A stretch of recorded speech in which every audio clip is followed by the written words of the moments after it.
ರಾಗ ದ್ವೇಷ ಮೋಹ ಪರಿಣಾಮ ರೂಪದ ಸಂಸ್ಕಾರ ಇತ್ತು. ಆ ಸಂಸ್ಕಾರದಿಂದ ರಹಿತ ಸ್ವಭಾವದವರಿರುವುದರಿಂದ, ಅರ್ಥಾತ್ ನಿನ್ನೆ ಹೇಳಿದ್ದಿತ್ತು ದ್ರವ್ಯ ಸ್ವಭಾವ ಮತ್ತು ಪರ್ಯಾಯ ಸ್ವಭಾವ. ಇಲ್ಲಿ ದ್ರವ್ಯ ಸ್ವಭಾವ ರಾಗದ್ವೇಷ ಮೋಹದಿಂದ ರಹಿತನ ಇದೆ ಅನ್ನುವುದ ಯಾವಾಗ ತಿಳಿದು ಬರ್ತಿದೆ, ಯಾವಾಗ ಪರ್ಯಾಯ ಆ ದ್ರವ್ಯದ ಜೊತೆಗೆ ಅಭೇದ ಆಗ್ತಿದೆಯೋ, ಯಾವಾಗ ಪರ್ಯಾಯದೊಳಗ ಆ ದ್ರವ್ಯ ಸ್ವಭಾವದ ಪರಿಚಯ, ಅನುಭೂತಿ, ಪ್ರತೀತಿ ಮೂಡಿ ಬರ್ತಿದೆಯೋ, ಆವಾಗ ನನ್ನ ಸ್ವಭಾವ ಇಂಥದ್ದಿದೆ ಅನ್ನುವಂಥ ಶ್ರದ್ಧೆ ಅವರ ಪರ್ಯಾಯದೊಳಗೆ ಸತತ ವರ್ತಿಸ್ತಿದೆ. ನನ್ನ ಸ್ವಭಾವ ರಾಗದ್ವೇಷ ಮೋಹದಿಂದ ರಹಿತ ಇದೆ ಅನ್ನುವಂಥ ಶ್ರದ್ಧೆ ನಿರಂತರ ವರ್ತಿಸ್ತಿದೆ ಅಂಥೇಳಿ ಅವರ ರಾಗದ್ವೇಷ ಮೋಹರಹಿತ ಸ್ವಭಾವದವರ ಆಗಿದ್ದಾರೆ. ಅನುಭವ ಸಂಪನ್ನ ಜೀವಗಳೇನಿದ್ದಾರೆ ಅವರ ಅಂಥ ಸ್ವಭಾವದವರು ಆಗಿದ್ದಾರೆ. ಎಂಥ ಸ್ವಭಾವದವರ? ರಾಗದ್ವೇಷ ಮೋಹದಿಂದ ತ್ರಿಕಾಲದಲ್ಲೂ ರಹಿತವಿರುವಂಥ ಯಾವ ದ್ರವ್ಯ ಸ್ವಭಾವ ಇದೆಯೋ ಆ ದ್ರವ್ಯ ಸ್ವಭಾವದವರ ಅವರ ಆಗಿದ್ದಾರೆ. ಅವರು ಶರೀರದವರಲ್ಲ, ಕರ್ಮದವರಲ್ಲ, ಸಂಯೋಗದವರಲ್ಲ, ಕಾಲ ಕ್ಷೇತ್ರಗಳವರು ಅಲ್ಲ. ಹಾಗಾದರೆ ಹೇಳ್ರಿ, ಯಾವುದರ ನಾನಿಲ್ಲ ಅನ್ನುವುದ ಎಲ್ಲಿ ಅವರ ಜ್ಞಾನದೊಳಗೆ ಸಹಜ ಸ್ವೀಕಾರ ಆಗಿ ಹೋಗಿದೆಯೋ, ರಾಗರಹಿತ ಸ್ವಭಾವದವನೇ ನಾನಿದ್ದೇನೆ ಅನ್ನೋದ ಎಲ್ಲಿ ನಿರಂತರದ ಪರಿಣತಿಯೊಳಗ ವರ್ತಿಸ್ತಾ ಇದೆಯೋ ಅಲ್ಲಿ ಅವರಿಗೆ ರಾಗದ್ವೇಷ ಮೋಹ ಪರಿಣಾಮಗಳು ಇದ್ರೂ ಕೂಡ ಏನಾಗುವುದಿಲ್ಲ, ಕರ್ಮದ ಬಂಧ ಆಗುವುದಿಲ್ಲ. ಕರ್ಮದ ಬಂಧ, ಕರ್ಮ ಅಂತಂದ್ರೆ ಜ್ಞಾನಾವರಣಾದಿ ಜಡ ಕರ್ಮ, ವಿಕಾರದ ನಿಮಿತ್ತದಿಂದ ದ್ರವ್ಯ ಕರ್ಮಗಳದ 8 ಪ್ರಕಾರದ ಕರ್ಮಗಳದ್ದ ಬಂಧ ಆಗ್ತಿದೆ.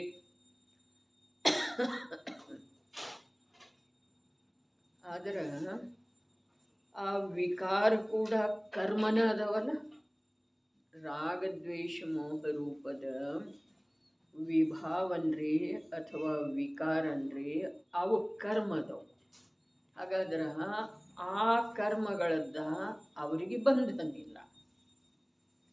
ಒಂದು ಸ್ವಲ್ಪ ಸೂಕ್ಷ್ಮ ರೀ ನೋಡ್ರಿ, ರಾಗದ್ವೇಷ ಮೋಹ ರೂಪದ ಪರಿಣಾಮಗಳಿಂದ ರಹಿತ ಸ್ವಭಾವದವರ ಆಗಿರುವುದರಿಂದ ರಾಗದ್ವೇಷ ಮೋಹ ಪರಿಣಾಮಗಳ ಆದರನೂ ಕೂಡ ಅವುಗಳದ್ದ ಅವರಿಗೆ ಬಂಧನ ಇಲ್ಲ.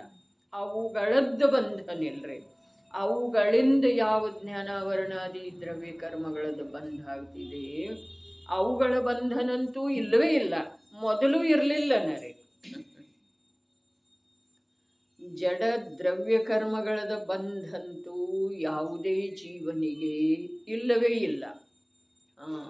ಆದರೆ ದ್ರವ್ಯ ಕರ್ಮದ ಉದಯ ಇರುವೆಳೆದೊಳಗ ಯಾವ ಸಂಯೋಗದ ಕಡೆಗೆ ಸಹಜ ದೃಷ್ಟಿ ಹೋಗುತ್ತಿದೆಯೋ ಅದರ ಕಾರಣದಿಂದ ಯಾವ ರಾಗದ್ವೇಷ ಮೋಹ ರೂಪದ ಪರಿಣಾಮಗಳಾಗ್ತವೆಯೋ ಆ ಪರಿಣಾಮಗಳ ಜೊತೆಗೆ ಚೈತನ್ಯದ ಏಕತೆ ನಾನೆನ್ನುವ ರೂಪದ ಪರಿಣಮನ ವರ್ತಿಸ್ತಿದೆಯೋ ಆ ಪರಿಣಮನವೇ ಚೈತನ್ಯದ ಸಲುವಾಗಿ ಬಂಧನ ಇದೆ. ರಾಗದ ಜೊತೆಗೆ ಸ್ವಲ್ಪ ಸೂಕ್ಷ್ಮತೆಯಿಂದ ಅವಲೋಕನೆ ಮಾಡೋದು ಅಲ್ಲಿ ಸ್ವರೂಪದ ಬರೀ ಶಬ್ದ ಕೇಳುವ ಮಾತು ಇಲ್ಲ. ರಾಗ ದ್ವೇಷ ಮೋಹ ರೂಪದ ಪರಿಣಾಮಗಳು ಯಾವ ಆಗ್ತವೆಯೋ ಆ ಪರಿಣಾಮಗಳ ಜೊತೆಗೆ ಜ್ಞಾನ ದರ್ಶನದ ಏಕತೆ ಏನಿದೆ ಅದ ಜ್ಞಾನ ದರ್ಶನಕ್ಕ ಬಂಧನ ಇದೆ. ಜ್ಞಾನ ದರ್ಶನಕ್ಕ ಜ್ಞಾನಾವರಣ, ದರ್ಶನಾವರಣ, ಮೋಹನೀಯ, ಅಂತರಾಯ, ಆಯು, ವೇದನೀಯ, ನಾಮ, ಗೋತ್ರ ಅವುಗಳದ್ದು ಬಂಧನ ಇಲ್ಲ. ಯಾವುದಕ್ಕ? ಜ್ಞಾನ ದರ್ಶನಕ್ಕ. ಜ್ಞಾನ ದರ್ಶನಕ್ಕೆ ಬಂಧನ ಯಾವುದರದಿದೆ? ರಾಗ ದ್ವೇಷ ಮೋಹ ರೂಪದ್ದು ಯಾವ ಪರಿಣಾಮಗಳಾಗ್ತವೆಯೋ ಆ ಪರಿಣಾಮಗಳ ಜೊತೆಗೆ ಜ್ಞಾನ ದರ್ಶನದ ಏಕತೆ ಏನಿದೆ ಅದು ಬಂಧನ ಇದೆ ರೀ. ಹಾಗಾದ್ರೆ ಅವ್ರದ್ದು ಏನಾದದ್ದು ಇದೆ? ಅನುಭವ ಸಂಪನ್ನ ಜೀವರುಗಳದ್ದ ರಾಗ ದ್ವೇಷ ಮೋಹ ಪರಿಣಾಮಗಳಿಂದ ರಹಿತ ಸ್ವಭಾವದವರು ಅವರು ಆಗಿದ್ದಾರೆ. ಸ್ವಭಾವದವರು ಸ್ವಯಂ ಆ ಸ್ವಭಾವವುಳ್ಳವರು, ಅರ್ಥಾತ್ ಸ್ವಭಾವ ರೂಪದಿಂದ ಪರಿಣಮನ ಮಾಡ್ತಾ ಇದ್ದಾರೆ ಅನ್ಬಹುದು, ಅಥವಾ ಆ ಸ್ವಭಾವದ ಅಧೀನ ಆಗಿರುವುದರಿಂದ ಕರ್ಮದ ಅಧೀನ ಆಗುವ ಪ್ರಸಂಗ ಅವರಿಗೆ ಇಲ್ಲ. ರಾಗದ್ವೇಷ ಮೋಹ ರಹಿತ ಯಾವುದ ತ್ರಿಕಾಲಿ ದ್ರವ್ಯ ಸ್ವಭಾವ ಇದೆಯೋ ಆ ದ್ರವ್ಯ ಸ್ವಭಾವದ ಅಧೀನ ಅಥವಾ ಅದರ ಸನ್ಮುಖ ಅಥವಾ ಅದರ ಜೊತೆಗೆ ಏಕತೆ ಪ್ರತಿ ಸಮಯದ ಜ್ಞಾನ ದರ್ಶನದ ಆಗಿರುವುಳ್ಳದೊಳಗ ಈ ರಾಗದ್ವೇಷ ರೂಪದ ಪರಿಣಾಮಗಳ ಬಂಧನ ಆ ಜ್ಞಾನ ದರ್ಶನಕ್ಕೆ ಇಲ್ಲ. ಮಧ್ಯದೊಳಗಿದೆ ಜ್ಞಾನ ದರ್ಶನ, ಇಲ್ಲಿ ಇದೆ ದ್ರವ್ಯ ಸ್ವಭಾವ. ಅದು ಎಂಥದ್ದಿದೆ? ಆ ರಾಗದ್ವೇಷ ಮೋಹಗಳ ಪರಿಣಾಮಗಳಿಂದ ರಹಿತ ಸ್ವಭಾವ ಇದೆ ರೀ. ಹಾಗಾದರೆ ಈ ಜ್ಞಾನ ದರ್ಶನ ಯಾವುದು ಮಧ್ಯದೊಳಗಿದೆಯಲ್ಲ, ಇದು ರಾಗದ್ವೇಷ ಮೋಹದ ಕಡೆಗೆ ಹೋಯಿತು ಅಂತಂದ್ರೆ ಅದರ ಬಂಧನಕ್ಕೆ ಸಿಕ್ಕೊಳ್ತಿದ್ದೀರಿ. ಇದು ಮಧ್ಯದ ಜ್ಞಾನ ದರ್ಶನ ಈ ಸ್ವಭಾವದ ಸನ್ಮುಖ ಆಯಿತು ಅಂತಂದ್ರೆ ಇವುಗಳ ಬಂಧನ ಅದಕ್ಕೆ ಇಲ್ಲ. ಇವು ಅದಾವ್ರಿ. ಯಾವದವು? ರಾಗದ್ವೇಷ ಮೋಹ ರೂಪದ ಪರಿಣಾಮಗಳ ಇದಾವೆ. ಆದ್ರೆ ಅವುಗಳ ಕಡೆಗೆ ಅದು ಹೋಗ್ತಾನೆ ಇಲ್ಲ ಅಂದಮೇಲೆ ಅವುಗಳ ಹಿಡಿತದೊಳಗೆ ಸಿಕ್ಕೊಳ್ಳುವಂಥ ಪ್ರಶ್ನೆ ಬರುವುದಿಲ್ಲ. ಕರ್ಮ ಬಂಧನದಿಂದ ರಹಿತ ಒಂದು ಮಾತು.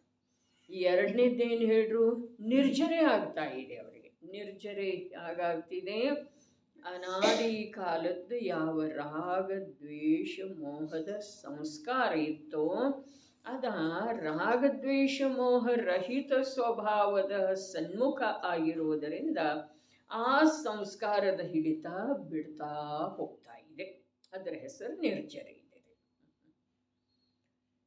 ಜ್ಞಾನ ದರ್ಶನದ ಮೇಲೆ ಅದರದ್ದು ಹಿಡಿತ ಇತ್ತು, ಅದರದ್ದು ಸಂಸ್ಕಾರ ಇತ್ತು, ಅದರದ್ದು ಪ್ರಭಾವ ಇತ್ತು. ಯಾವುದರದ?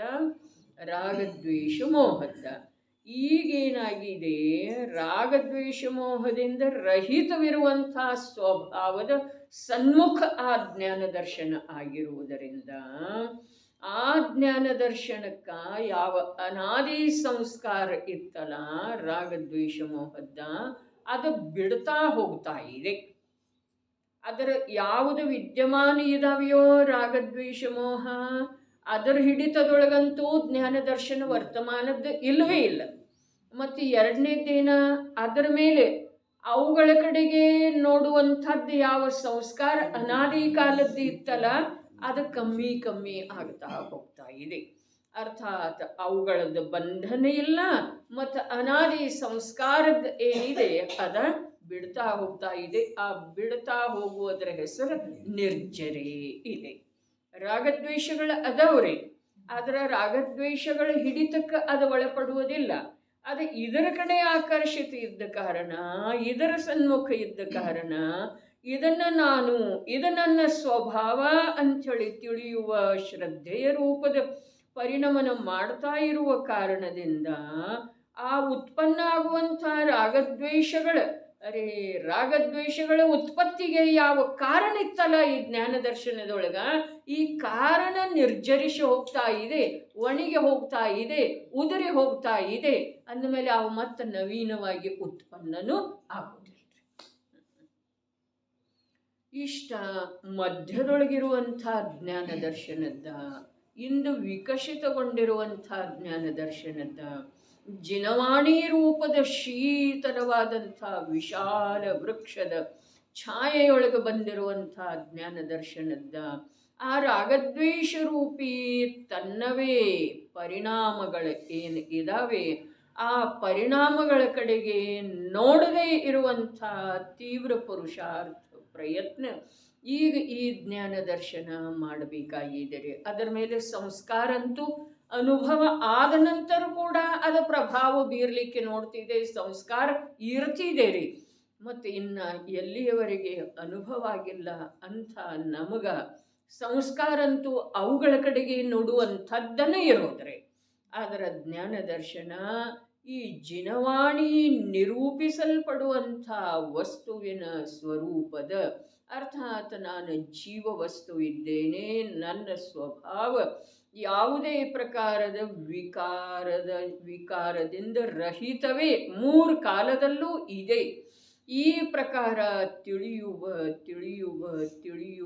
ತಿಳಿಯುವುದರಿಂದ ಆ ರಾಗದ್ವೇಷಗಳ ರೂಪದ ಪರಿಣಾಮ ಮತ್ತು ಆ ಪರಿಣಾಮಕ್ಕೆ ಕಾರಣೀಭೂತವಿರುವಂಥ ಇದೇ ಜ್ಞಾನ ದರ್ಶನದ ಪರದ ಆಕರ್ಷಣೆ ತನ್ನಷ್ಟಕ್ಕೆ ತಾನೇ ಕಮ್ಮಿ ಆಗ್ತಿದೆ. ರಾಗದ್ವೇಷ ರೂಪದ ಪರಿಣಾಮ ಆಗಬೇಕಾದ್ರೆ ಪರದ ಆಕರ್ಷಣೆನ ಕಾರಣ ಇದೆಯಲ್ಲ ಜ್ಞಾನ ದರ್ಶನಕ್ಕೆ.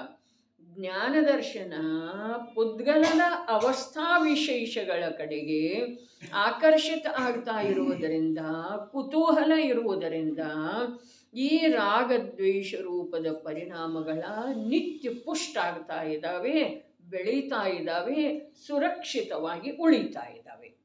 ಆದರೆ ಇಂದ ಆ ರಾಗದ್ವೇಷ ರೂಪದ ಉತ್ಪತ್ತಿಗೆ ಕಾರಣೀಭೂತವಿರುವಂಥ ಪರದ ಅವಸ್ಥೆಯ ಕಡೆಗೆ ಆಕರ್ಷಿತ ಆಗದೆ ಉಳಿಯುವಂಥ ಜಿನವಾಣಿಯ ಉಪದೇಶ, ಜಿನವಾಣಿಯ ಅಮೃತದ ಪಾನ ಮಾಡೋದ, ಅದರ ಸೇವನೆ ಮಾಡೋದ ಮತ್ತು ಆ ದಾಹದಿಂದ ದೂರ ಉಳಿಯುವಂಥ, ಭಿನ್ನ ಆಗುವಂಥ, ಆ ರಾಗದಿಂದ ಭಿನ್ನ ಯಾವುದು ತ್ರಿಕಾಲಿ ಸ್ವಭಾವ ಇದೆಯೋ ಆ ಸ್ವಭಾವ ಮತ್ತು ಆ ರಾಗದ ಜೊತೆಗಿನ ಏಕತೆ ನಡೀತಾ ಇದೆಯಲ್ಲ, ಅದರ ಮಧ್ಯದೊಳಗೆ ಯಾವ ಸೂಕ್ಷ್ಮ ಸಂಧಿ ಇದೆ ಅದನ್ನು ಒಂದು ಸಲ ತುಂಡರಿಸಿ ಬಿಡಬೇಕ್ರಿ.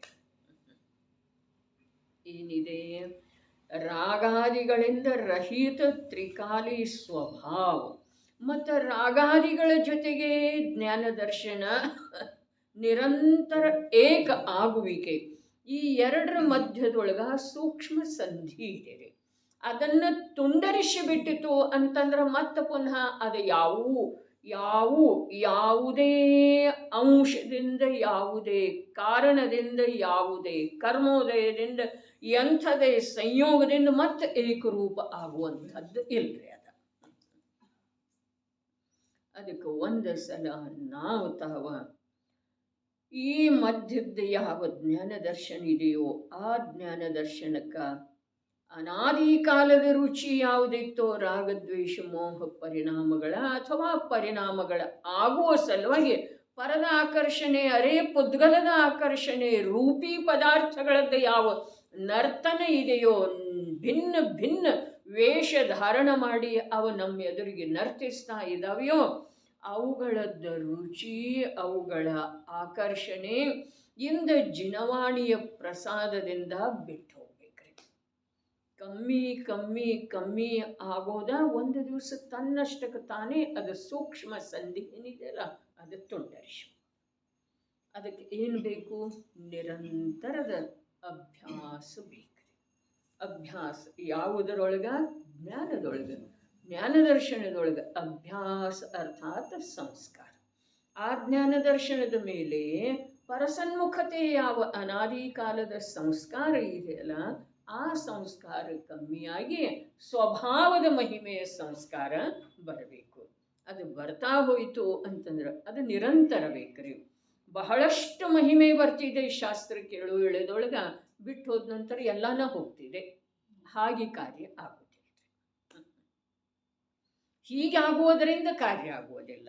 ಸಮೇದಗಿರಿಗೆ ಹೋಗಿರೋ ವೇಳೆದೊಳಗೆ ಪಂಚಕಲ್ಯಾಣಿಕದೊಳಗೆ ಹೋಗಿರೋ ಬಹಳಷ್ಟನ ಮಹಿಮಾ ಬರ್ತಿದೆ ಸ್ವಭಾವದ. ಯಾವುದಕ್ಕ? ಜ್ಞಾನ ದರ್ಶನಕ್ಕೆ ಬಹಳಷ್ಟನ ಮಹಿಮೆ ಬರ್ತಿದೆ. ಆದ್ರೆ ಯಾವಾಗ ಆ ಸಂಯೋಗ ಬಿಟ್ಟು ಹೋಗ್ತಿದೆಯೋ ಆವಾಗ ಮತ್ತೆ ಅನಾದಿ ಕಾಲದ ಸಂಸ್ಕಾರ ಎದ್ದು ನಿಲ್ತಿದೆ. ಹೀಗಾಗುವುದರಿಂದ ಅಲ್ಲಿ ಕಾರ್ಯ ಅರ್ಥಾತ್ ಆ ಸಂಧಿ ಏನಿದೆ ಅದನ್ನು ತುಂಡರಿಸೋದು ಸಾಧ್ಯ ಆಗುವುದಿಲ್ಲ. ನಿರಂತರದ ಸಂಸ್ಕಾರ ಇತ್ತು ಅಂತಂದ್ರೆ ಅದನ್ನು ತುಂಡರಿಸೋದಲ್ಲ, ಅದು ತಾನಾಗೇನ ತುಂಡರಿಸಿ ಹೋಗ್ತಿದೆ. ಅದಕ್ಕೆ ಏನು ಮಾಡೋದ, ಯಾವ ರೀತಿ ಮಾಡೋದ, ಯಾವ ರೀತಿ ಅಭ್ಯಾಸವನ್ನು ನಮ್ಮದಾಗಿಸಿಕೊಳ್ಳೋದ, ಯಾವ ರೀತಿ ತತ್ವಗಳ ಭಿನ್ನತೆಯನ್ನು ಸದಾ ಜ್ಞಾನದೊಳಗ ಚಿಂತನದೊಳಗ ಇರಿಸಿಕೊಳ್ಳೋದ, ಅದನ್ನು ನಾವು ನಮ್ಮ ಯೋಗ್ಯತೆಗೆ ಅನುಸಾರವಾಗಿ ನಿರ್ಣಯನೂ ಮಾಡೋದ ಮತ್ತು ಅದರ ಅನುಸಾರ ಕಾರ್ಯವನ್ನು ಕೂಡ ಪ್ರತ್ಯಕ್ಷ ಮಾಡೋದು ಅವಶ್ಯಕ ಇದೆ. ಏನು ಹೇಳಿದ್ರೆ ಇಲ್ಲಿ ನೋಡ್ರಿ, ಆದುದರಿಂದ ಇನ್ನೊಂದು ಸಲ ಮೇಲೆ ಆ ಕಾರಣದಿಂದ ಶುದ್ಧ ಸ್ವರೂಪದ ಅನುಭವ ಸಂಪನ್ನರಿರುವಂಥ ಯಾವ ಜೀವರುಗಳಿದ್ದಾರೆ ಅವರ ವಿಭಾವ ಪರಿಣಾಮಗಳು ನಾಶವಾಗಿರುವ ಕಾರಣದಿಂದ ದ್ರವ್ಯವು ಶುದ್ಧತೆಯ ರೂಪವಾಗಿ ಪರಿಣಮಿಸಿದೆ. ಆದುದರಿಂದ ಎಷ್ಟು ರಾಗದ್ವೇಷ ಮೋಹ ಪರಿಣಾಮ ರೂಪದ ಅನಾದಿ ಸಂಸ್ಕಾರವಿದೆ ಅದರಿಂದ ರಹಿತರಾಗಿರುವಂತಹ ಸ್ವಭಾವದವರಾಗಿದ್ದಾರೆ. ತತಃ ಏಷಃ ಕರ್ಮ ಮಧ್ಯ ಪತಿತಃ ಅಪಿ ಸಕಲ ಕರ್ಮಭಿ ನ ಲಿಪ್ಯತೆ.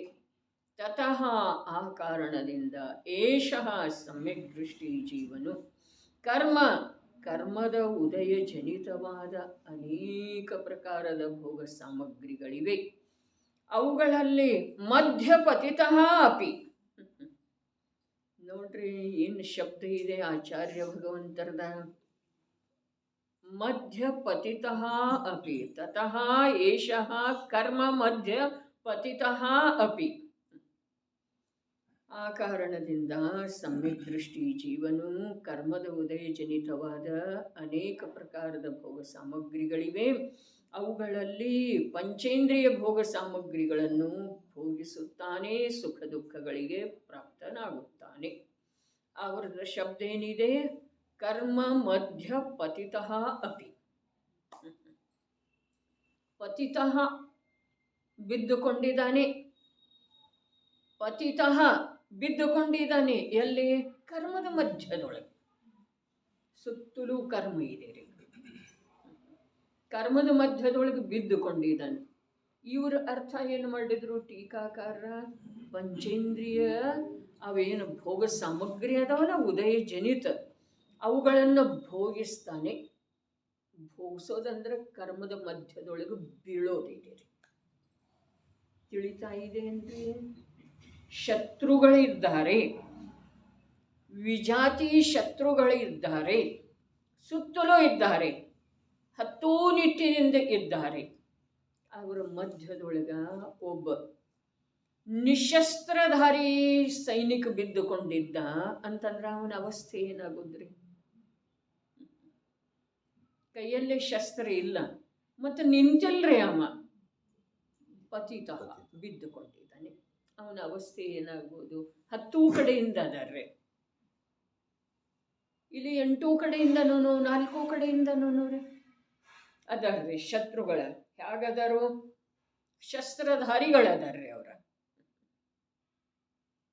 ಮತ್ತು ಅವನು ನಿಶಸ್ತ್ರ ಮತ್ತು ಬಿದ್ದುಕೊಂಡಿರೋ ಧರಾಶಾಹಿಯಾಗಿರುವಂಥ ಸೈನಿಕನ ಅವಸ್ಥೆ ಏನಾಗುತ್ತೆ? ಆ ಯೋಧನ ಅವಸ್ಥೆ ಏನಾಗುತ್ತೆ? ಆ ಅವಸ್ಥೆ ಜೀವದ ಯಾವಾಗ ಆಗ್ತಾ ಇದೆ?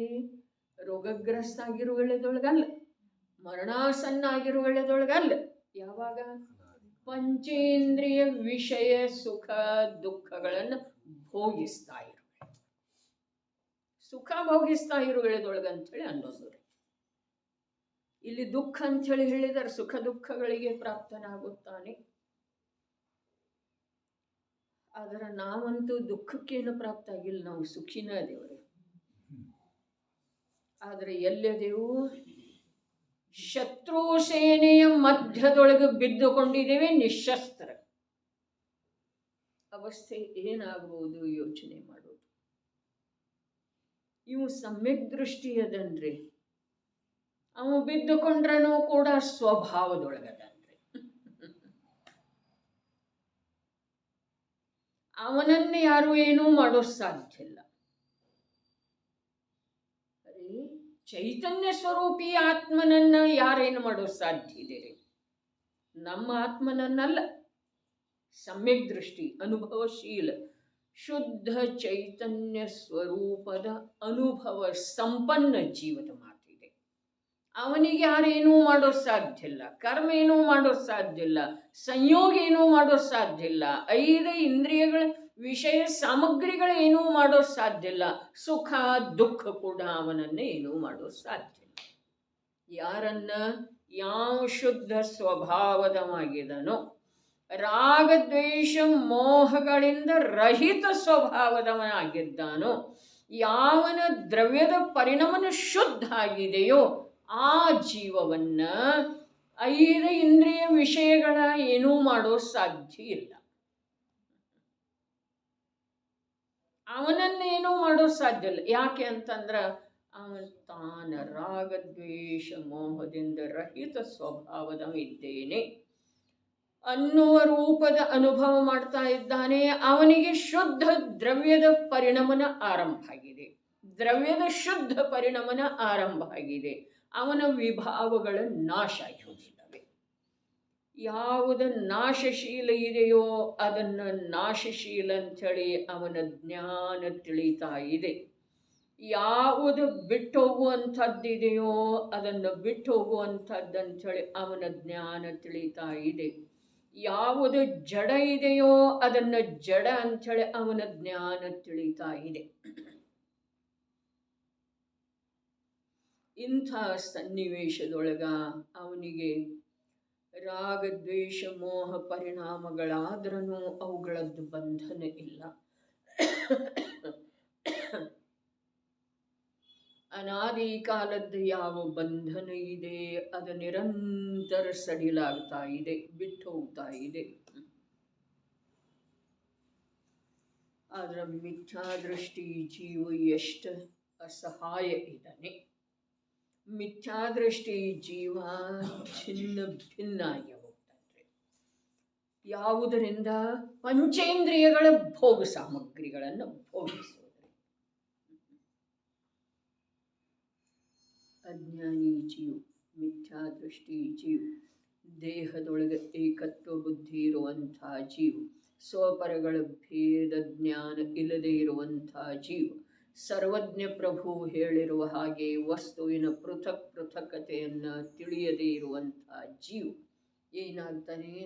5 ಇಂದ್ರಿಯ ವಿಷಯಗಳನ್ನು ಭೋಗಿಸ್ತಾ ಇರುವ ವೇಳೆದೊಳಗ ಶತ್ರು ಸೇನೆಯ ಮಧ್ಯದೊಳಗೆ ಬಿದ್ದಿರುವಂಥ ನಿಶಸ್ತ್ರ ಸೈನಿಕನ ಹಾಗೆ ಅವನ ಅವಸ್ಥೆ ಆಗ್ತಿದೆ.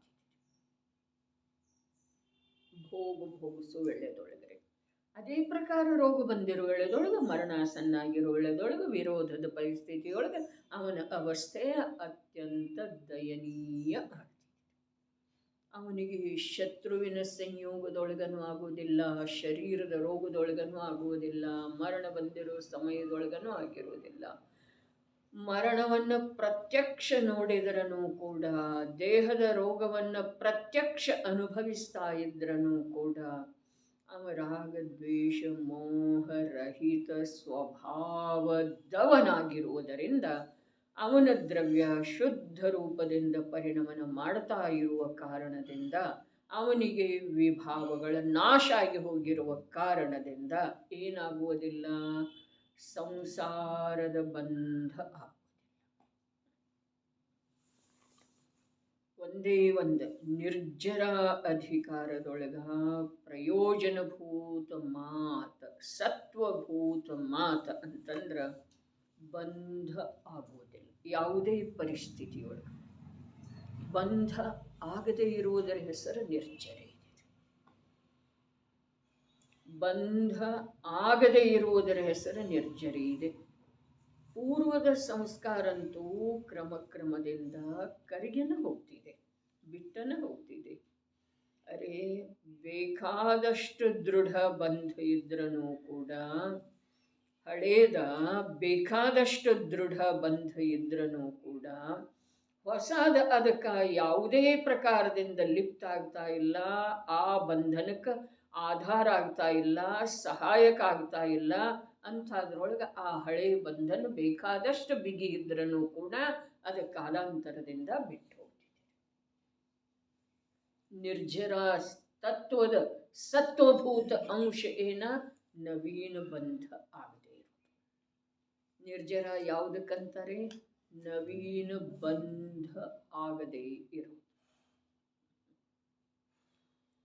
ಜ್ಞಾನಿ ಜೀವರುಗಳ ಜೀವನ ಧನ್ಯ ಇದೆ. ಆ ಕಾರಣದಿಂದ ಸಮ್ಯಕ್ ದೃಷ್ಟಿ ಜೀವನು ಯಾವ ಕಾರಣದಿಂದ ರಾಗದ್ವೇಷ ಮೋಹ ಪರಿಣಾಮದ ಯಾವ ಅನಾದಿ ಸಂಸ್ಕಾರವಿದೆ ಅದರಿಂದ ರಹಿತ ಆಗಿರುವಂಥ ಸ್ವಭಾವದ ಆಗಿದ್ದಾನೆ. ಆ ಕಾರಣದಿಂದ ಸಮ್ಯಕ್ ದೃಷ್ಟಿ ಜೀವ ಕರ್ಮಜನಿತ, ಕರ್ಮದ ಉದಯಜನಿತವಾದ ಅನೇಕ ಪ್ರಕಾರದ ಭೋಗ ಸಾಮಗ್ರಿಗಳಿವೆ. ಅವುಗಳಲ್ಲಿ ಪಂಚೇಂದ್ರಿಯ ಭೋಗಗಳನ್ನು ಭೋಗಿಸುತ್ತಾನೆ, ಸುಖ ದುಃಖಗಳಿಗೆ ಪ್ರಾಪ್ತನಾಗುತ್ತಾನೆ.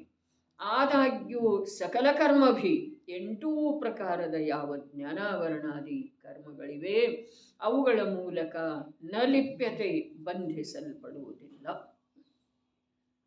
ಇಡೀ ಶ್ಲೋಕದ ಭಾವಾರ್ಥ ಅಂತರಂಗದ ಸ್ನಿಗ್ಧತೆಯು ಇಲ್ಲದಿರುವುದರಿಂದ ಅವನಿಗೆ ಬಂಧವಾಗುವುದಿಲ್ಲ, ನಿರ್ಜರೆಯಾಗುತ್ತದೆ.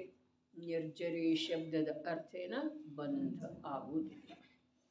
ಅರೆ, ಬಂಧ ಆಗದೇ ಇರುವಂಥ ದಶಾ ವಿಶೇಷ ಈ ಜೀವದ ಸಲುವಾಗಿ, ಯಾವುದೇ ಜೀವದ ಸಲುವಾಗಿ ಅನಂತ ಕಾಲದೊಳಗ ಅಸಾಧ್ಯ ಆಗಿ ಹೋಗಿದೆ ರೀ, ಅಸಾಧ್ಯ ಆಗಿ ಹೋಗಿದೆ. ಬಂಧ ಆಗದೇ ಇರುವಂಥದ್ದು ನಾವು ಗಂಭೀರವಾಗಿ ಆಲೋಚನೆ ಮಾಡಬೇಕು. ನಾನು ಯಾವುದನ್ನು ಧರ್ಮ ಅಂಥೇಳಿ ತಿಳಿದೆನೋ, ಯಾವುದನ್ನು ಸುಖ ಅಂಥೇಳಿ ತಿಳಿದೆನೋ, ಯಾವುದನ್ನು ಸ್ವಾಧ್ಯಾಯದ ಫಲ ಅಂಥೇಳಿ ತಿಳಿದೆನೋ, ಯಾವುದನ್ನು ದೇವದರ್ಶನದಿಂದ ಪ್ರಾಪ್ತವಾದಂಥ ಸುಂದರ ಫಲ ಅಂಥೇಳಿ ತಿಳಿದೆನೋ, ಅದೆಲ್ಲವೂ ಬಂಧರೂಪನ ಇದೆ. ಮತ್ತು ಬಂಧ ಆಗದೆ ಇರುವ ಸಲುವಾಗಿನ ಸ್ವಾಧ್ಯಾಯ ಇದೆ, ದೇವದರ್ಶನ ಇದೆ, ಧರ್ಮಾನುಷ್ಠಾನ ಇದೆ, ಶುಭಾಚರಣೆ ಇದೆ. ಬಂಧ ಆಗದೆ ಇರುವುದೇ ಶುಭಾಚರಣೆ ಇದೆ. ನನ್ನ ಜೀವನಿಗೆ 8 ಪ್ರಕಾರದ ಕರ್ಮಗಳ ಸರಪಳಿ ಸಂಕೋಲೆ ಏನು ಪ್ರತಿ ಸಮಯಕ್ಕೆ ಬಿಗಿಯಾಗ್ತಾ ಇದೆಯಲ್ಲ, ಅದು ಶುಭಾಚರಣೆ, ಶುಭಾನುಷ್ಠಾನ ಅಲ್ಲವೇ ಅಲ್ಲ. ಅದು ಶಾಸ್ತ್ರ ಸ್ವಾಧ್ಯಾಯ ಅಲ್ಲವೇ ಅಲ್ಲ.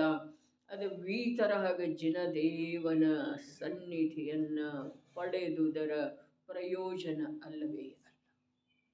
8 ಪ್ರಕಾರದ್ದೇನು ಕರ್ಮಗಳ ಶೃಂಖಲೆ ಬೇಡಿ ಇದೆಯಲ್ಲ, ಅದನ್ನು ನಿರಂತರ ದೃಢ ಬಿಗಿಗೊಳಿಸಲಾಗ್ತಾ ಇದೆ.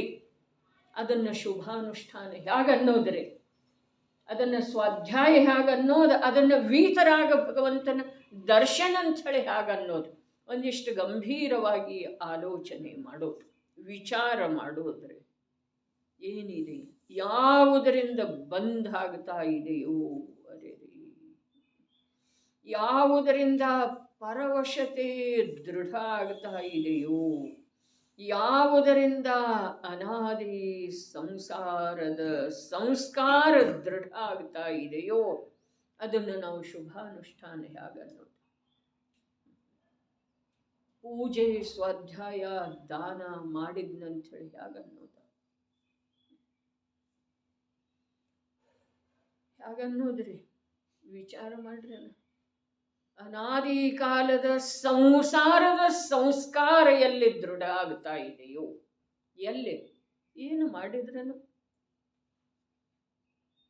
ಯಾವುದು ಅರೇ ಏನು ಮಾಡಿದ್ರೂ ಕೂಡ ಒಂದ ನಿರಂತರ ಮಾಡಲ್ಪಡ್ತಾ ಇದೆ, ಆಗ್ತಾ ಇದೆ. ಏನು ಮಾಡಿದ್ರೂ ಕೂಡ ಒಂದು ಕಾರ್ಯ ನಿರಂತರ ಆಗ್ತಾ ಇದೆ. ಅದ್ಯಾವುದ? ಅದುವೇ ಸಂಸಾರದ 8 ಕರ್ಮಗಳದ್ದು ಯಾವ ಬೇಡಿ ಇದೆಯಲ್ಲ, ಅದು ನಿರಂತರ ಬಿಗಿ ಬಿಗಿ ಬಿಗಿ ಬಿಗಿಯೋದ್ರಿ. ಅದ ದೃಢ ಮಾಡೋದು, ಆ ಸಂಕೋಲೆಯನ್ನ, ಆ ಬೇಡಿಯನ್ನ ನಿರಂತರ ದೃಢ ಮಾಡೋದು.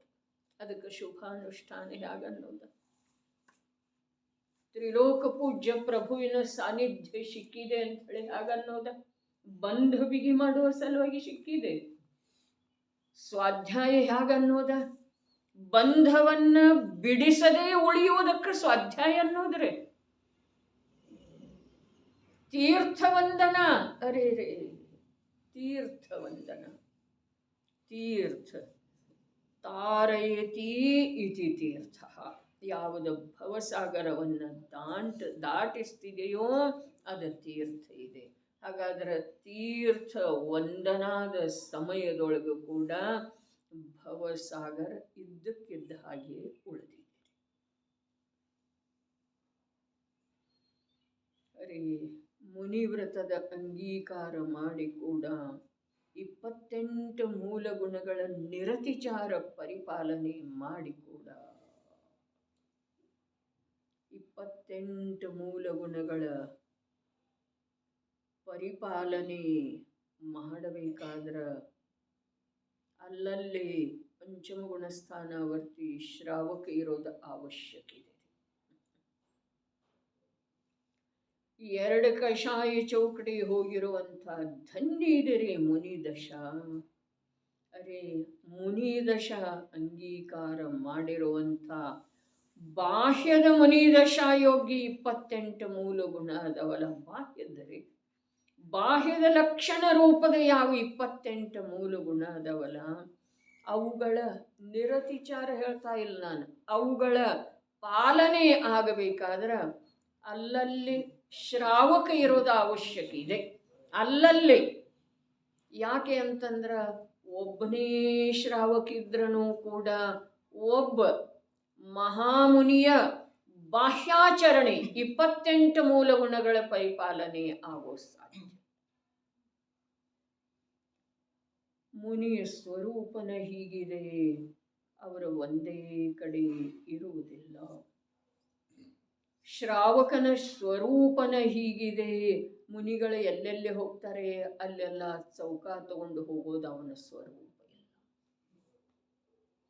ಧರ್ಮದ ಜ್ಞಾನ ಮಾಡಿಕೊಳ್ಳುವ ಸಿದ್ಧತೆಯಲ್ಲ ನಮ್ಮ ಅಂತರಂಗದ್ದು.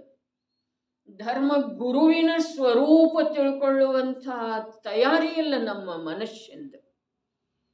ಧರ್ಮದ ಆಚರಣೆ ಮಾಡ್ತಾ ಇದ್ದೇನೆ ಅಂಥೇಳಿ ನನ್ನಷ್ಟಕ್ಕೆ ನಾನೇ ತಿಳ್ಕೊಂಡ್ರ ಅದರಿಂದ ಯಾರಿಗೂ ಯಾವುದೇ ಪ್ರಕಾರದ ಹಾನಿ ಆಗುತ್ತಿಲ್ಲ. ಬಸ್ ನನಗಾಗ್ತಿದೆ. ನನ್ನ ವರ್ತಮಾನದ ಜೀವನ ಧರ್ಮ ಅಲ್ಲದೇ ಇರುವಂಥ ನನ್ನ ಶ್ರದ್ಧೆಯನ್ನ ಧರ್ಮದ ಶ್ರದ್ಧೆ ಅಂಥೇಳಿ ತಿಳ್ಕೊಂಡ್ರ ಆ ಜೀವನ ನಿರರ್ಥಕ ಇದೆ. ಕೇವಲ ನಿರರ್ಥಕ ಇಲ್ಲ, ಆದ್ರೆ ಏನು ಆ ವಿಪರೀತ ಮನ್ನನೆಯ ಪೋಷಣೆ ಇದೆಯಲ್ಲ, ಆ ವಿಪರೀತ ಮನ್ನನೆಯ ಪೋಷಣೆಯ ಫಲಸ್ವರೂಪವಾಗಿ ಇಂಥ ಅದ್ಭುತವಾದಂಥ ಅಪೂರ್ವ ಕಾರ್ಯ ಮಾಡುವ ಅವಕಾಶವಿರುವಂಥ ಇಂಥ ಭವ ನಮ್ದು ಅನಂತ ಕಾಲದ ಸಲುವಾಗಿ ಬಿಟ್ಟು ಹೋಗ್ತಿದೆ. ಇಲ್ಲಿ ಸಮ್ಯಕ್ ದೃಷ್ಟಿ ಜೀವದ ಮಾತು ಹೇಳ್ತಾ ಇದ್ದಾರೆ. ಅರೇ ಧರ್ಮಾತ್ಮ 4, 5, 6ನೇ ಗುಣಸ್ಥಾನದೊಳಗೆ ವರ್ತಿಸ್ತಾ ಇರುವಂಥ ಸಾಧಕ ಜೀವದ ಅಂತಃಪರಿಣತಿಯ ಮಾತು ಹೇಳ್ತಾ ಇದ್ದಾರೆ. ಶರೀರ ಇದೆ, 5 ಇಂದ್ರಿಯಗಳಿದ್ದಾವೆ, ಕರ್ಮದ ಉದಯಜನಿತ ಸಾಮಗ್ರಿಗಳಿದ್ದಾವೆ. ಅರೆ ಶರೀರನ ಮೂಲ ಕರ್ಮದ ಉದಯಜನಿತ ಸಾಮಗ್ರಿ ಇದೆ ರೀ. ಇನ್ನು ಆ ಸಾಮಗ್ರಿಯೊಳಗಿನ ಏಕತ್ವ ಬುದ್ಧಿಯನ್ನು ಸ್ಥಿರ ಇಟ್ಟುಕೊಂಡ ಅನ್ಯ ಸಾಮಗ್ರಿಗಳನ್ನು ಬಿಟ್ಟು ಕೊಡುವ ನಟನೆ ಮಾಡಿದರೆ ಅದರಿಂದ ಏನೂ ಆಗುವುದಿಲ್ಲ, ಆಗಿಲ್ಲ. ಇದು ಸಾಮಗ್ರಿ, ಅರೇ ಇದು ಕರ್ಮದ ಉದಯಜನಿತ ಸಾಮಗ್ರಿ ಇದೆ. ಇದರ ಮೂಲಕ ಯಾವ ಪರಪದಾರ್ಥಗಳ ಜೊತೆಗೆ ವ್ಯವಹಾರ ಆಗ್ತಿದೆಯೋ, ಅರೇ ನಾನು ಭೋಗ ಅಂಥೇಳಿ ಹೇಳ್ತಾ ಇಲ್ಲ, ಬಸ್ ವ್ಯವಹಾರ. ಇದರ ಮೂಲಕ ಅನ್ಯ ಪದಾರ್ಥಗಳ ಜೊತೆಗೆ ಯಾವ ವ್ಯವಹಾರ ಆಗ್ತಿದೆಯೋ ಆ ವ್ಯವಹಾರ ಏನಿದೆ ಅದ ಅನಾದಿ ಸಂಸಾರದ ಸಂಸ್ಕಾರವನ್ನು ದೃಢ ಮಾಡುವಂಥದ್ದು ಇದೆ. ಏನು ಬೇಕು ಅದನ್ನು ಮಾಡೋದು, ತಿಳ್ಕೊಳ್ಬೇಕು ಅನಿಸಿದ್ರೆ ತಿಳ್ಕೊಳ್ಳೋದು ಏಕಾಂತದೊಳಗೆ. ಬಸ್ ಯಾವಾಗ ಶಾಸ್ತ್ರದ ಶಬ್ದದ ಅವಶ್ಯಕತೆ ಬೀಳ್ತಿದೆಯೋ ಒಮ್ಮೆ ಅವಲೋಕನೆ ಮಾಡೋದ, ಏಕಾಂತದೊಳಗೆ ಅದರದ ವಿಚಾರ ಚಿಂತನ ಮಂಥನ ಮಾಡೋದ್ರಿ. ಯಾಕೆ ಅಂತಂದ್ರೆ ಏಕಾಕಿಯಾಗಿನ ಭ್ರಮಣ ಮಾಡೋದಿದೆ, ಏಕಾಕಿಯಾಗಿನ ಸುಖ ದುಃಖಗಳನ್ನು ಭೋಗಿಸುವುದಿದೆ. ಸುಖ ಅಂತೂ ಆಭಾಸ ಮಾತ್ರ ಇದೆ. ಎಲ್ಲಿಯವರೆಗೆ ಆತ್ಮತತ್ವದ ಸನ್ನಿಧಾನ ಇಲ್ಲ, ಸಂಯೋಗ ಇಲ್ಲ, ಆತ್ಮತತ್ವದ ಪ್ರತ್ಯಕ್ಷ ಅನುಭೂತಿ ಇಲ್ಲ, ಅಲ್ಲಿಯವರೆಗೆ ಸುಖ ಅಂತೂ ಆಭಾಸ ರೂಪ ಇದೆ, ದುಃಖ ಅಖಂಡ ಇದೆ. ಆದ್ರೆ ಆ ದುಃಖವನ್ನು ದುಃಖ ಅಂಥೇಳಿ ಗಣಿಸೋದೇ ಇಲ್ಲ. ಏನೇನು ಮಾಡ್ತಾ ಇದ್ದೇವೆ, ಜನ್ಮ ಅನಂತ ಅನಂತ ಅನಂತ ಅನಂತ ದುಃಖಗಳಿಗೆ ಜನ್ಮ ಕೊಡುವಂಥದ್ದಿದ್ರೂ ಆ ಜನ್ಮ ಜಯಂತಿಯ ಆಚರಣೆ ಮಾಡ್ತೇವೆ. ಯಾರ ಜನ್ಮ, ಅರೆ ಮಹಾವೀರರ ಜನ್ಮ ಜಯಂತಿ, ಯಾರ ಜನ್ಮ ಅನಂತ ಅನಂತ ದುಃಖಗಳ ಜನ್ಮದ ಅಭಾವ ಮಾಡುವ ಸಲುವಾಗಿ ವಿನಿಯೋಗ ಆಯ್ತೋ ಅವ್ರದ್ದು ಜನ್ಮ ಜಯಂತಿ ಇದೆ ರೀ. ಜನ್ಮ ಜಯಂತಿ ಆಚರಣೆ ಮಾಡೋದಂತಂದ್ರ ಅದು ಯಾವುದು ಇದೆಯಲ್ಲ, ತ್ರಯೋದಶಿ, ಚೈತ್ರ ಶುದ್ಧ ತ್ರಯೋದಶಿ, ಆ ತಿಥಿ ಬೇಕಾಗಿಲ್ಲ. ಜನ್ಮ ಜಯಂತಿ ಅದೇ ಅದೊಂದು ಸಂಕೇತ ಇದೆ ರೀ. ಆದರೆ ಜನ್ಮ ಜಯಂತಿ ಅರ್ಥಾತ್ ಓಹೋ ಆ ಚೇತನಾತ್ಮ ಕಡಿಮೆ ಒಂದು ದಿವಸರೇ ಅದನ್ನು ಲಕ್ಷ್ಯದೊಳಗೆ ತಗೊಳ್ಳುವ ಸಲುವಾಗಿ ಅವ ಆಚರಣೆ ಬಂದವ್ರಿ. ಆ ಓರ್ವ ಮಹಾಚೇತನಾತ್ಮ ನನ್ನ ಹಾಗೇನ ಜನ್ಮಧಾರಣ ಮಾಡಿ ಅನಂತ ಅನಂತ ದುಃಖಗಳಿಗೆ ಜನ್ಮ ಕೊಡುವಂಥ ವಿಭಾವ ಪರಿಣತಿ, ಪರದ ಜೊತೆಗಿನ ವಿಪರೀತ ಮನ್ನಣೆ, ಪರದ ಕಡೆಗೆ ಆಕರ್ಷಣೆ ಏನಿತ್ತೋ ಅದನ್ನೆಲ್ಲವನ್ನೂ ಕತ್ತರಿಸಿ ಹಾಕಿ ಹೋದಲ್ಲ, ಅದನ್ನೆಲ್ಲವನ್ನೂ ತುಂಡರಿಸಿ ನಷ್ಟ ಮಾಡಿ ಹೋದಲ್ಲ, ಅವನ ಜೀವನ ಧನ್ಯ ಇದೆ ಅಂಥೇಳಿ ನೆನೆಸಿಕೊಂಡ ಆ ಕಾರ್ಯದ ಕುರಿತು ಸ್ವಲ್ಪರೇ ಅಂತರಂಗದೊಳಗ ಜಾಗೃತಿ ಮೂಡಿ ಬರುವುದರ ಹೆಸರು ಮಹಾವೀರ ಸ್ವಾಮಿಯ ಜನ್ಮ ಜಯಂತಿಯ ಆಚರಣೆ. ಯಾವ ಮಹಾಪುರುಷ, ಅರೆ ಟೋಡರ ಮಲ್ಲರಂಥ, ಬನಾರಸಿ ದಾಸರಂಥ ಜೀವ ನಮ್ಮ ಹಾಗೇನ ದೇಹದ ಜೊತೆಗೆ ಜನ್ಮಕ್ಕೆ ಬಂದ, ಯಾವ ಪ್ರಕಾರದ ಕಾರ್ಯ ಮಾಡಿದರು, ಜ್ಞಾನದೊಳಗೆ ಯಾವ ಪ್ರಕಾರದ ಸ್ವಪರಗಳ ಸ್ವರೂಪವನ್ನು ಜ್ಞಾನದೊಳಗೆ ಯಾವ ರೀತಿ ತಿಳ್ಕೊಂಡ್ರು, ಯಾವ ರೀತಿ ಜ್ಞಾನದೊಳಗೆ ಅಭ್ಯಾಸ ಮಾಡಿಕೊಂಡ, ಯಾವ ರೀತಿ ಜನ್ಮವನ್ನು ಸಾರ್ಥಕಪಡಿಸಿಕೊಂಡ್ರು. ಬರೀ ಇಹಲೋಕಕ್ಕೆ ಸಂಬಂಧಿಸಿದ ಯಾವ ಕಾರ್ಯದೊಳಗ ಅವರು ತಮ್ಮ ಜೀವನವನ್ನು ವ್ಯತೀತ ಮಾಡಲೇ ಇಲ್ಲ. ನಮ್ಮ ಜೀವನದೊಳಗೆ ಪ್ರತ್ಯಕ್ಷ ಕಂಡಿರುವಂಥ ಅಪ್ಪಾಜಿ ಅವರು ಇಹಲೋಕಕ್ಕೆ ಸಂಬಂಧಿಸಿದ ಹಾಗೆ ಯಾವ ಕಾರ್ಯ ಮಾಡಿದರು? ದೇಹಕ್ಕೆ ಸಂಬಂಧಿಸಿದ ಹಾಗೆ, ಧನಕ್ಕೆ ಸಂಬಂಧಿಸಿದ ಹಾಗೆ, ಖ್ಯಾತಿಗೆ ಸಂಬಂಧಿಸಿದ ಹಾಗೆ, ಲಾಭಕ್ಕೆ ಸಂಬಂಧಿಸಿದ ಹಾಗೆ ಯಾವ ಕಾರ್ಯ ಮಾಡಿದರು? ಯಾರು ನೋಡಿದಾರೋ, ಯಾರಿಗೆ ಅವರ ಆ ರೂಪದಿಂದ ಆ ರೂಪದಿಂದ ಕಾಣಿಸಿದಾರೋ ಅವರ ಮಾತಿದೆ. ಯಾರು ನೋಡಿದ್ರೂ ಆ ರೂಪ ನೋಡಲಿಲ್ಲ, ಅವರ ಮಾತಿಲ್ಲ.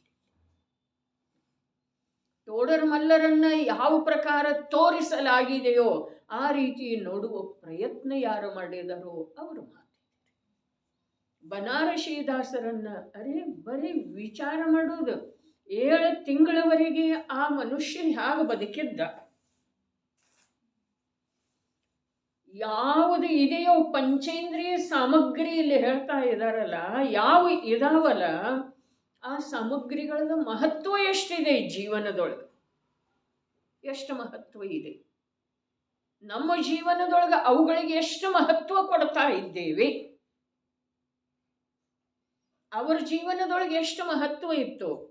ಮುನಿ ಜೀವನದ ಹಾಗೇನೆ ಇತ್ತು ಅಥವಾ ಇಲ್ರಿ? ಜ್ಞಾನಿಗಳ ಜೀವನ ಹಾಗೇ ಇರ್ತಿದ್ಯೋ ಅಥವಾ ಇಲ್ರಿ?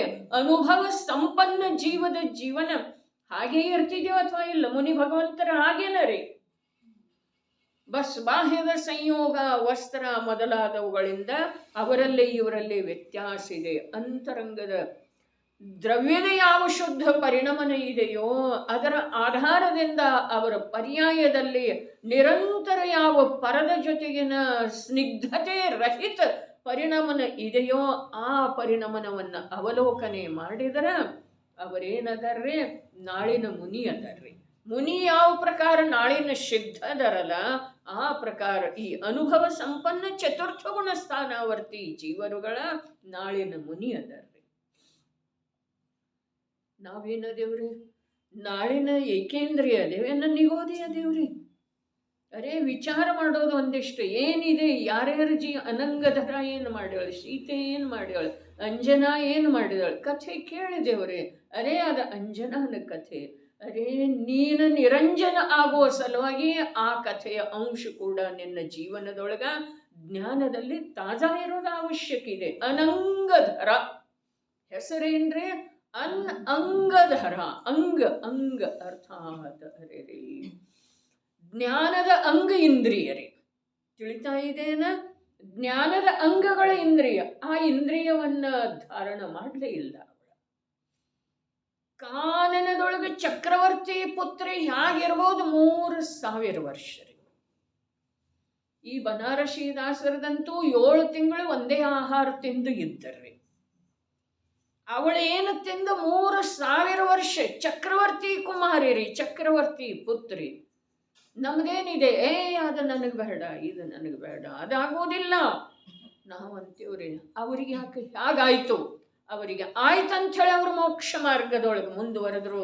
ನಮಗೆ ಆಗೋದಿಲ್ಲ ಅಂಥೇಳಿ ನಾವು ಇದೇ ರೀತಿ ಪರಾಧೀನತೆಯ ಸಂಸಾರದೊಳಗ ನಿರಂತರ ಬಿಗಿಯಾಗಿ ಬಂಧಿಸ್ತಾ ಇದ್ದೇವೆ, ಬಂಧಿಸಲ್ಪಡ್ತಾ ಇದ್ದೇವೆ. ಏನು ಹೇಳಿದ್ರ ಅಪ್ಪಾಜಿ? ದಿನ ಅದೇ ಆಗ ಒಂದೇ ಪರ್ಯಾಯದ ಅನುಭವ ಇರಬೇಕಪ್ಪ.